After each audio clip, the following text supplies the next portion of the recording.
This is All India Radio, Shillong. The Northeast News Bulletin read by Rahul Chatterjee.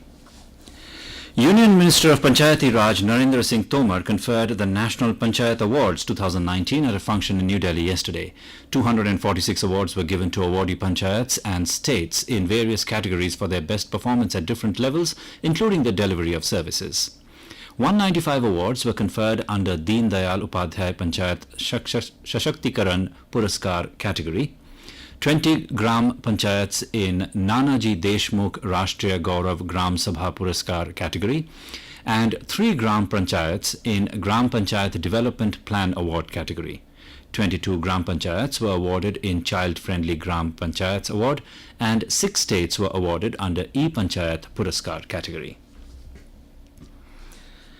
Assam and Bangladesh pledged to work in sectors such as garment, health, tourism, information technology and education for the mutual benefit of both the countries.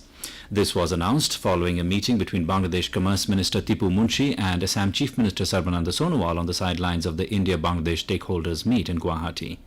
The ports in Bangladesh need to be linked to Assam through Brahmaputra, Barak, Padma, Meghna riverine waterways to facilitate economic growth of the region, Sonowal said, and stressed on restoring rail connectivity between the northeastern region and Bangladesh.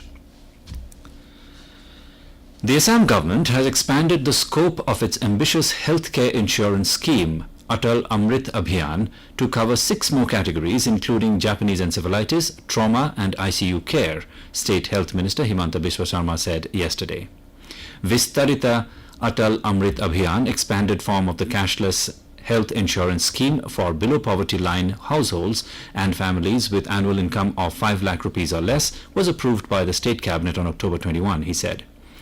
ICU packages for all diseases, trauma due to accidents and pediatric critical care and pediatric surgery up to 14 years of age have been included, he said, adding that bone marrow transplantation, Japanese encephalitis and acute encephalitis syndrome would be covered under the program.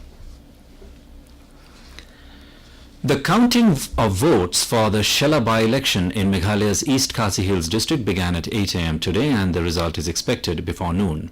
The counting of votes was held at the subdivisional office at Sora. The Chief Electoral Officer F.R. Karkmore informed that trained counting supervisors and assistants are being engaged for the counting. There is also a VVPAT counting booth in the hall.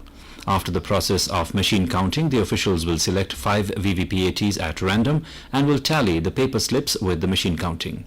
As for security, the counting hall was provided with a 3-tier security. The first is being managed by CAPF, second by the State Armed Police, and the third by unarmed police.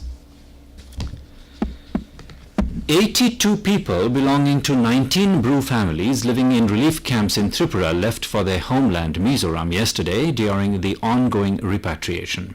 With this 19, a total of 148 Bru families have been repatriated since the 9th round of the exercise, which is termed as the final repatriation, which began on October 3. Altogether, 4,447 Bru displaced families lodged in the relief camps at Kanchanpur and Panisagar subdivisions of North Tripura district are scheduled to return to the neighbouring state from where they had fled since 1997 following ethnic clashes. The Bru community, also called Riangs, is among the 21 scheduled tribes in the country. They are scattered across Assam, Mizoram and Tripura. The clergy and faithful belonging to the Catholic Church yesterday bid a tearful adieu to Archbishop of Shillong Archdiocese Dominic Jala as his mortal remains was laid to rest at the premises of the Cathedral of Mary Help of Christians in Shillong. The funeral service began with the Holy Mass followed by condolence messages. Archbishop Jala passed away in a car accident in California, USA on the 10th of this month. Speaking at the funeral service, Meghalaya Chief Minister Conrad Sangma eulogized Reverend Jala as an intellectual and simple person who dedicated his service for the poor and the downtrodden. And with that, we end the Northeast News Bulletin, which came to you from All India Radio, Shillong. Have a nice day.